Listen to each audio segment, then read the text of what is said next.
안녕하세요. 부동산 책 읽기 시작합니다. 오늘은 72페이지서부터 읽겠습니다.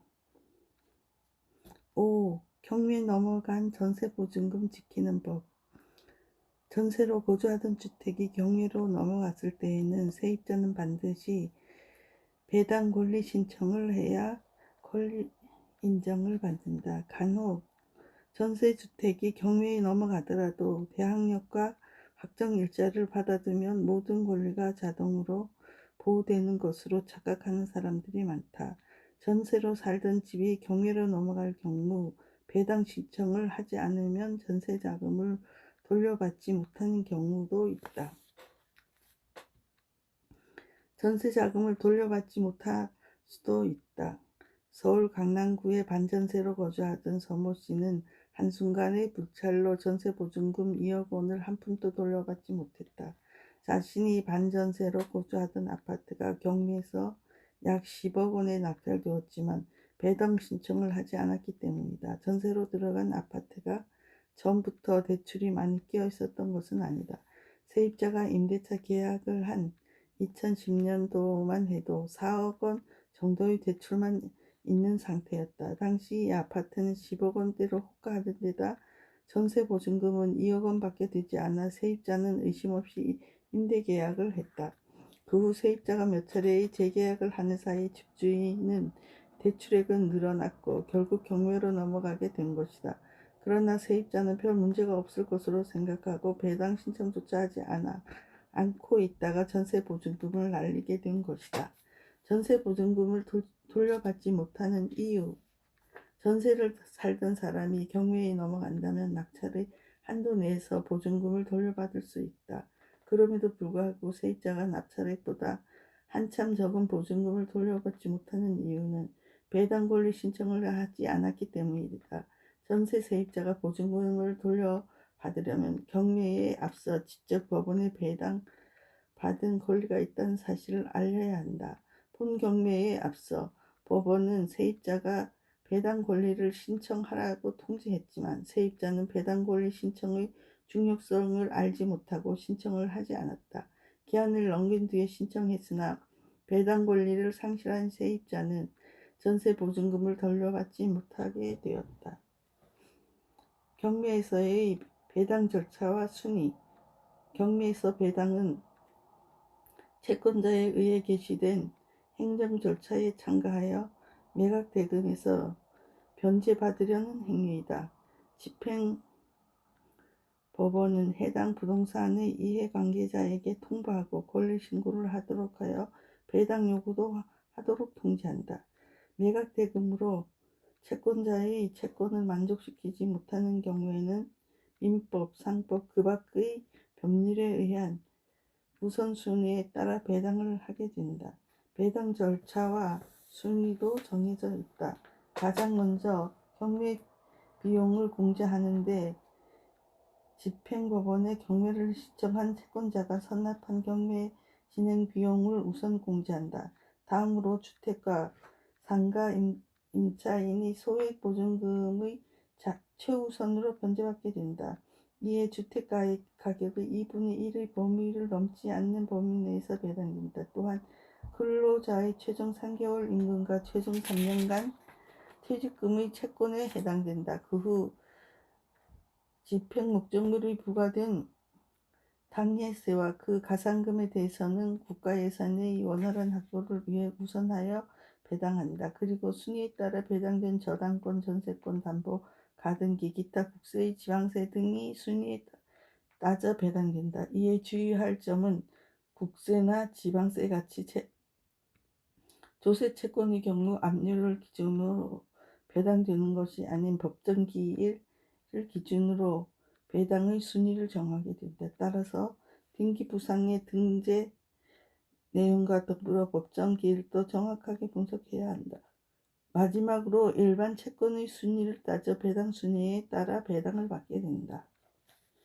6. 경매는 권리 분석이 기본이다.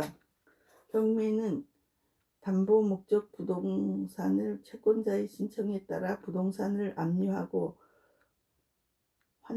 환가하여 매각 대금으로 채권자의 금전 채권을 완성시키는 강제 집행 절차이다. 경매의 기본은 권리 분석으로 이 지식을 쌓아야 한다. 경매 절차. 첫째, 경매는 경매 신청 및 경매 개시일로부터 시작된다. 채권자가 경매 신청을 하면 법원은 경매 개시 결정을 하여 매각할 부동산을 압류하고 관할 등기소에 경매 개시 결정의 기입 등기를 촉탁하여 경매 개시 결정 사실을 등기 기록에 기입하도록 한다. 이때 법원은 경매 개시 결정 정본을 채무자에게 송달한다. 둘째, 배당 요구의 종기 결정 및 공고를 한다. 매각한 부동산이 압류되면 집행법원은 채권자들이 배당 요구를 할 수 있는 기간 및 매각 기일을 이전으로 정한다. 법원은 경매 개시 결정에 따른 압류의 효력이 생긴 때부터 일주일 안에 경매 개시 결정을 한 취지와 배당 요금의 종기를 법원 경매 정보 홈페이지의 법원 경매 공고란 또는 법원 게시판에 게시하여 공고한다. 셋째, 매각을 준비한다. 법원은 집행관이 매각한 부동산의 현상, 점유관계, 차임 또는 보증금의 액수, 기타 현황에 관하여 조사를 명하고 감정인에게 매각할 부동산을 평가하게 한다. 법원은 감정의 평가액을 짐작하여 최저 매각 가격을 정한다. 넷째, 매각 및 매각 결정 기일의 지정, 공고, 통지를 한다. 매각 방법으로 매수 신청인이 매각 기일에 매각 장소와 입찰표를 제출하는 기일 입찰 방법과 매수 신청인이 지정한 입찰 기간 안에 직접 또는 우편으로 입찰을 제출하는 기간 입찰 방법이 있다. 법원은 두 방법 중 하나를 선택하여 매각 기일 등을 지정하여 통지 공고한다. 다섯째, 매각을 실시한다. 기일 입찰의 경우 집행관이 미리 지정된 매각 장소에 입찰을 실시하여 최고가 매수 신고인과 차 순위 매수 신고인을 정한다. 여섯째, 매각을 결정한다. 법원은 매각 결정 등기에 이해관계인의 의견을 들은 후 매각 허브 결정을 하며 결정에 불복하는 이해관계인은 즉시 항고할 수 있다. 일곱째, 매각 대금을 납부한다.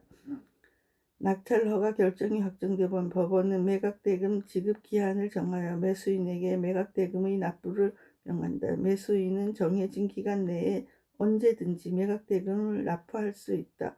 여덟째, 소유권 이전 등기 촉탁 부동산 인도 명령을 한다. 매수인은 대금을 모두 납부하면 부동산 소유권을 취득한다. 법원은 매수인이 필요한 서류를 제출하면 관할 등기의 매수인 명령의 소유권 이전 등기, 매수인이 인수하지 아니하는 부동산에 관한 부담의 말소 등기를 촉탁하게 된다. 매수인은 대금의 모두 납부한 후에는 부동산의 인도 명령을 신청할 수 있다. 아홉째, 배당을 한다. 매수인이 매각 대금을 완납하면 법원은 배당 기일을 정하고 이해관계인과 배당을 요구한 채권자에게 그 기일을 통지하여 배당을 하게 된다. 권리 분석의 핵심, 인수주의. 우리나라 민법 집행법은 소멸주의를 원칙으로 한다. 따라서 경매 종료와 함께 등기부 등본상의 권리를 대부분 소멸된다. 그러나 경매 종료 후에도 낙찰자가 인수하는 권리 등이 있으므로 주의가 필요하다. 인수주의를 경매로 인하여 부동산상의 권리가 인수되어 경락인의 부담이 되는 것을 말한다. 말소 기준 등기보다 앞선 지상권, 지역권, 전세권, 가등기, 가처분, 판매 등기, 임차권 등기, 대항력을 갖춘 주택 임차권 전 소매자에 대한 가압류는 인수해야 한다. 특히 유치권과 예고 등기는 반드시 인수해야 한다. 참고로 유치권은 남의 물건을 점유한 사람이 점유된 물건과 관련된 돈을 받을 때까지 물건을 갖고 있을 수 있는 권리이다. 공사대금이 대표적인 주치권이다. 예고 등기는 소유권에 대한 법적 분쟁이 생겨서 소송 중일 때 법원이 이 부동산은 소유자가 바꿀 수 있다라고 제3자에게 알리기 위한 직권을 경고를 해놓은 것이다. 권리 분석 요령. 경매에서 좋은 물건을 고르기 위해서는 소멸되는 권리가 무엇인지, 인수해야 하는 권리가 무엇인지를 찾아내는 안목을 길러야 한다. 소멸되는 권리와 인수해야 하는 권리를 알기 위해서는 말소 기준 권리를 찾아야 한다. 말소 기준 권리는 경매 종류와 함께 소멸되는 권리와 인수되는 권리의 기준이 되는 권리이다. 경매로 인하여 소멸되는 기준이 되는 선순위 권리에 근저당, 담보 가등기, 경매 기입 등기는 항상 말소 기준이 되며 전세권과 가압류 등은 경우에 따라 말소 기준이 되기도 한다. 등기부에 나타나지 않는 권리에 주의하라. 경매에서 권리 분석은 등기부를 통해서 분석해야 한다. 등기부상에 기재되지 않은 권리가 존재할 수 있기 때문에 등기부상의 권리를 무조건 믿어서는 안 된다. 예를 들어 유치권처럼 등기부에는 나타나지 않는 권리가 있을 수도 있고, 주택의 경우 미등기 물건이 있는 경우도 있다. 미등기 건물의 건축물 대장에 나타나기 때문에 건축물 대장은 별도로 확인해 봐야 한다. 등기부에는 나타나지 않는 내용은 반드시 현장 조사를 통해 권리관계를 확인해야 한다. 입찰을 하고자 하는 물건에 대한 권리 분석을 끝낸 후에는 반드시 현장 조사를 통해 조사한 정보들이 사실과 일치하는지 확인해 봐야 한다. 그리고 현장 조사를 통해 법원 경매 기록이나 공적 장부상에 존재하지 않는 추가 정보를 찾아서 검증해야 한다. 7. 새롭게 조명받은 NPL. NPL이란 부실채권을 말한다. 금융기관에서 3개월 이상 원금이나 이자가 연체되어 대출 채권을 말한다. 통상적으로 은행 대출은 정상, 요주의, 고정, 회수의무, 추정 손실 5가지로 구분하는데 이 중 고정 이하의 여신이 NPL로 취급된다. NPL의 장단점. NPL의 장점은 일반 경매에 비해 매각 및 배당 기간이 짧다. 일반 경매는 입찰 기일이 잡히고 낙찰이 되어 배당을 받아 채권 회수를 할 때까지 1년 이상 소요되지만, NPL을 매입한 경우에는 현금화하는데 4 내지 12개월 미만이 소요된다. 그 사이에 일반적으로 11.5 내지 17% 고액의 연체 이자를 챙길 수 있다. 또한 NPL은 시장에서 채권 양수인은 공급자와 수요자의 위치를 겸하거나 한쪽 위치에서만 있을 수 있다. 그리고 NPL을 매입하고 경매를 통해 물건을 직접 취득하는 것이 가능하기 때문에 자산 매각에 따른 수익을 기대할 수 있고 양도세 절감 효과도 가질 수 있다. NPL의 단점으로는 권리 분석의 실패 시 리스크가 존재한다. 또한 유통구조가 복잡하고 NPL의 매입처와 협약을 맺기가 쉽지 않다. 그리고 NPL의 질권대출은 담보가 아닌 채권의 질권담보대출이기 때문에 금리가 높다. NPL의 투자 사례. 부천에 있는 26평형 아파트를 매입한 사례이다. 대출금 2억 원의 채권 최고액 2억 6천만 원, 감정가액 2,700만 원 시세의 아파트였다. NPL의 매입가는 1억 6천만 원으로 NPL 질권대출 매입 금액은 8 내지 90%이다. 일반 응찰자의 경우 한 번 유찰된 기존 낙찰률을 참고해서 감정가액 85인 2억 2천만 원 수준 입찰한 것으로 추정된다. 그러나 NPL을 가지고 있는 소유자가 감정가 또는 채권 최고가에 접근한 2억 6천만 원을 입찰할 수 있다.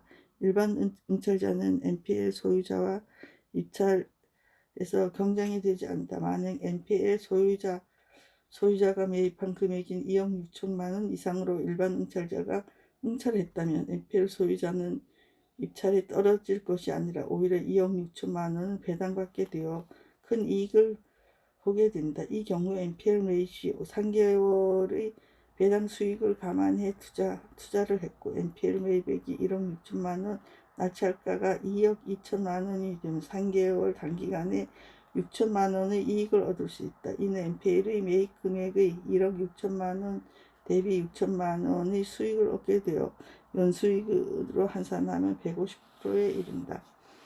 NPL의 투자법은 저렴하게 매입한 부실채권을 경매 종료로 배당 절차를 통해 회수하는 것이 기본 개념이다. 먼저 근저당을 할인 매입한 부실채권은 경매 종결로 배당 수익을 실현하는 방법이 있다. 또한 경매 진행 중 근저당권은 제3자에게 재매각하는 방법이 있다. 그리고 주거 목적 우량 부동산일 경우 권리 분석을 잘못한 경우에는 방어 입찰로 입찰받은 후 문제 해결을 하고 매매 차익을 얻는 방법이 있다.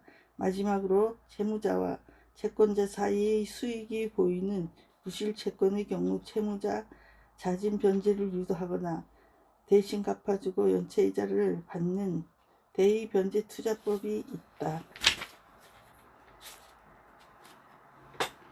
3장 상품별 정보를 알자.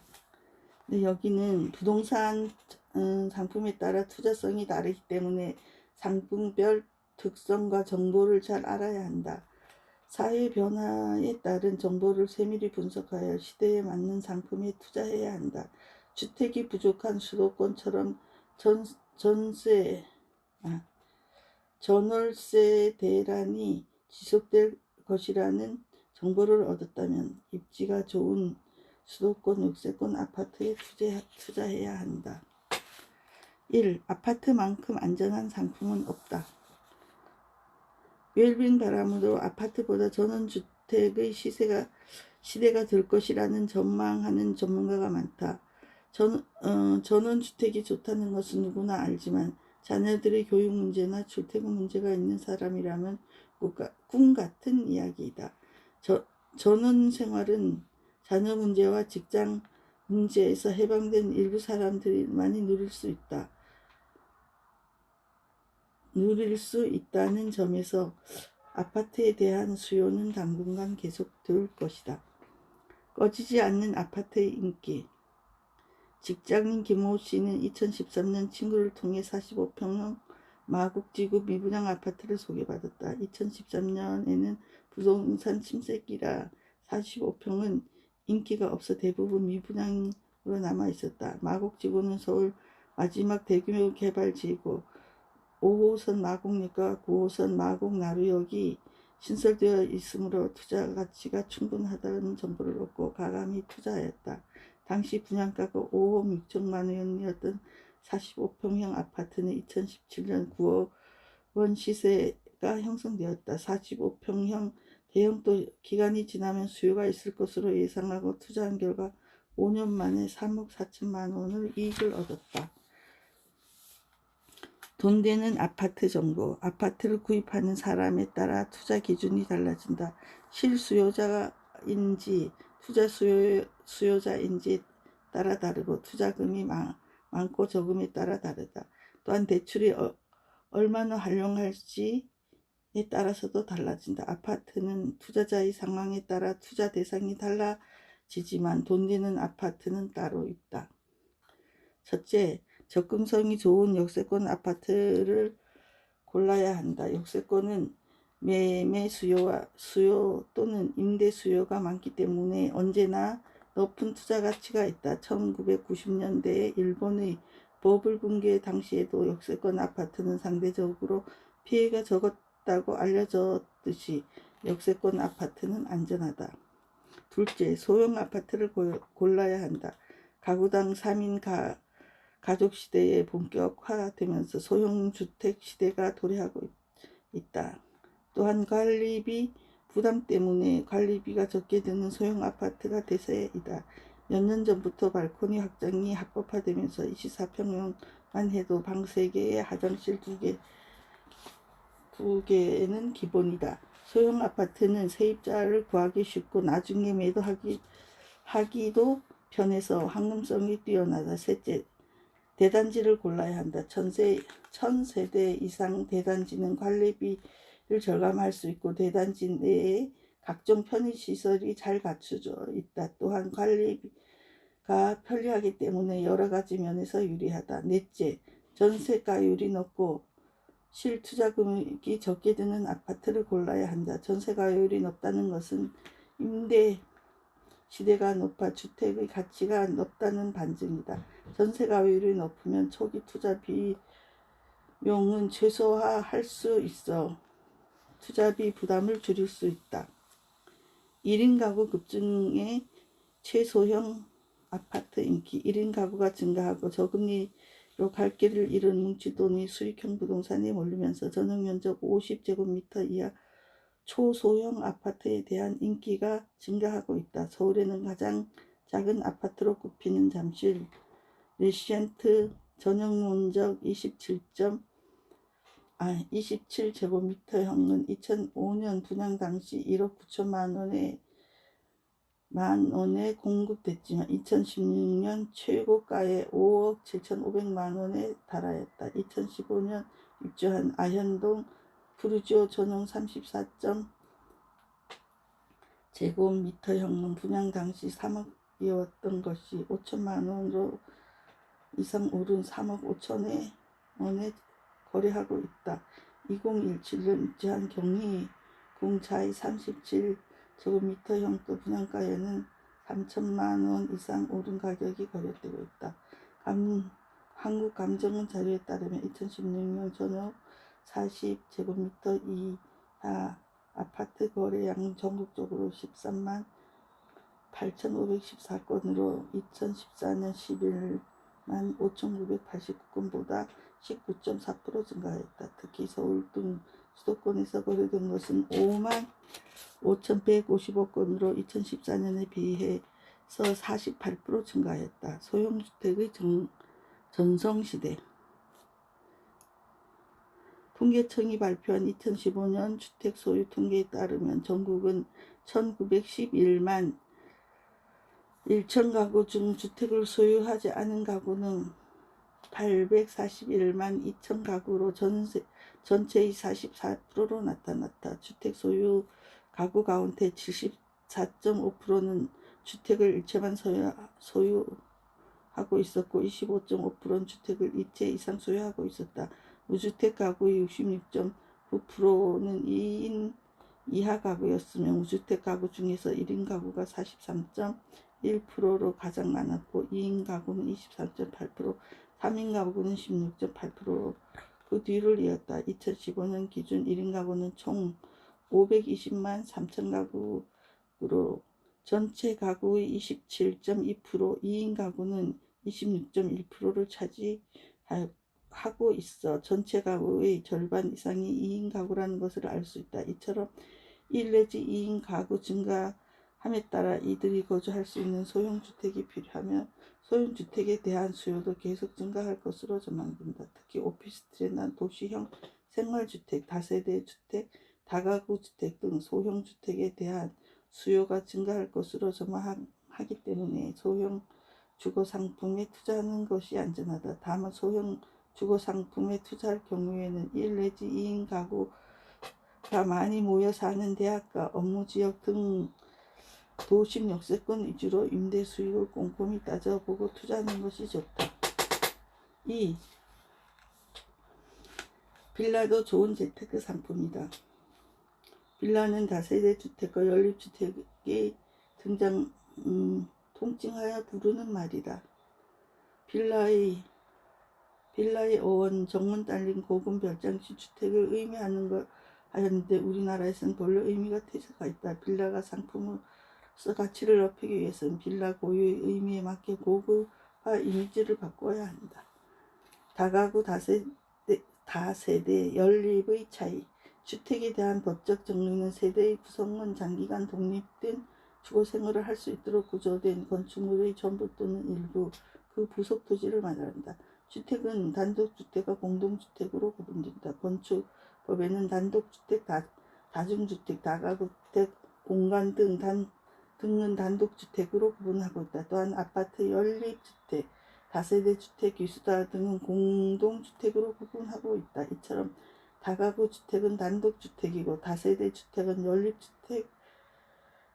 연립주택은 공동주택이라는 것이 가장 큰 차이점이다. 이 차이점에 따라 단독주택은 구분 소유가 안 되기 때문에 개별 분양이 불가능하지만 공동주택은 구분 소유가 되기 때문에 분양이 가능하다. 또한 다가구 주택은 3층 이하, 바닥 면적이 660제곱미터 이하, 다세대 주택은 4층 이하, 바닥 면적이 660제곱미터 이하, 연립주택은 4층 이하, 바닥 면적이 660제곱미터 초과라는 점이 다르다. 우리가 일상생활에서 쓰고 있는 빌라라는 용어는 법규에는 없는 용어이며 일반적으로 다세대 주택과 연립주택을 통칭하여 부르는 말이다. 빌라 선택 시 고려해야 할 점. 아파트 수요가 급증하게 되면서 전월세와 매매 가격이 급등하게 된다. 이러한 상황이 되면 임대료가 상대적으로 저렴하고 관리비가 싼 빌라에 대한 수요가 증가한다. 빌라의 장점은 아파트에 비해 가격이 저렴하기 때문에 아파트 전세 가격이면 빌라를 살 수 있다. 또한 아파트에 비해 임대가 저렴하여 세입자가 구하기 쉽다. 단점으로 아파트에 비해 주차장과 편의시설이 부족하고 방법이 취약하다. 빌라에 대한 수요는 아파트 수급 상황에 따라 민감하게 반응하므로 아파트 시장을 잘 분석해야 한다. 빌라 선택 시 가장 중요한 것은 주거 환경을 체크하는 법이다. 빌라가 싼 가격에 공급되다 보니 일조와 채광이 잘 되지 않는 곳에 공급되는 경우가 많다. 주택은 사람이 거주할 수 있는 요건을 갖춰야 하는 것이 기본이다. 빌라에 거주하는 사람들은 전철 또는 대중교통을 이용하는 비율이 높기 때문에 역세권의 입지와 빌라를 골라야 한다. 그러나 주차장이 충분한지 체크해야 한다. 주차장이 부족하면 인근 노상에 주차하거나 주차 문제로 시비가 붙는 등 생활하는 데 어려움이 있다. 주차 문제로 살인까지 벌어지곤 한다. 빌라 투자 정보. 빌라를 구입할 경우에는 쾌적한 주거 환경과 주차장의 편의시설, 교통 접근성을 꼼꼼히 따져봐야 한다. 최근에 신축되는 빌라는 아파트 같은 평면 구조와 첨단 시설을 갖추고 있어서 주거 환경이 많이 좋아지고 있다. 또한 빌라의 약점으로는 지적되었던 주차장 문제도 많이 보완되고 있다. 그리고 대중교통 접근성이 좋은 곳에 투자하는 것이 세입자를 구하기 쉽고 매도하기도 쉽다. 주의할 점은 공급이 과잉된 지역에는 수익률을 따져보고 신중히 투자해야 한다. 강서구의 경우 대표적인 빌라 밀집 지역으로 인기가 높았다. 강서구 방화 2동의 경우 2015년 말에 매매 가격과 전세 가격 차이가 500만 원에 불과하였다. 그러나 공급 과잉 논란이 생기면서 2016년도에는 매매 가격과 전세 가격의 격차가 2천 내지 3천만 원으로 벌어졌다. 또한 2015년은 하반기에 매매 가격이 1억 8천만 원에서 2억 1천만 원인 방 2개짜리 신축 빌라의 전세 가격이 1억 7천에서 1억 9천만 원 정도였다. 그러나 2016년 8월 기준 전세 가격이 1억 5천에서 1억 7천만 원 수준으로 떨어졌다. 빌라 실입주금 1천만 원의 함정. 직장인 김모 씨는 실입주금이 1천만 원이면 방 2개, 욕실 1개가 있는 신축 빌라를 매입할 수 있다는 분양 광고를 봤다. 전세 보증금 2천만 원에 월 임대료 50만 원을 내고 있던 김모 씨에게는 솔깃한 광고였다. 그러나 빌라의 경우 대출 한도가 50 내지 60% 정도로 낮고 부족한 대출금은 제2금융권에서 활용하는 관계로 높은 대출 금리를 적용받는다는 사실을 알았다. 일부에서는 편법을 써서 집값의 100%를 대출받아 빌라를 분양받는 받는 경우도 있다. 대출 한도를 높이려고 분양회사 직원과 금융회사 직원이 가짜 계약서를 만들어 초과 대출을 받게 하는 방법이 주로 사용되고 있다. 검찰은 분양회사 직원과 브로커, 금융회사 등과 짜고 사례금을 받고 불법 대출을 꾸민 사실을 적발해 구속한 사례도 있다. 필로티의 구조를 활용하라. 빌라를 건축할 경우 필로티 건축을 통해 수익성과 편리성을 확보하는 방법이 있다. 필로티 구조란 1층을 지면보다 높게 띄워서 주차장 등으로 활용하는 것으로 필로티는 건축물의 높이와 용적률에서 제외된다. 필로티는 입주민의 편의와 개방감을 높이는 데 주 목적이 있다. 1층 주택이 있는 경우 입주민 사생활을 보호는 물론 치안상 문제점이 많았다. 필로티의 기본적인 용도는 주차장이지만 입주민 커뮤니티 시설이나 휴식 공간, 무인 택배함, 자전거 보관함 등의 용도로 활용되기도 한다. 감사합니다. 92페이지까지 읽었습니다.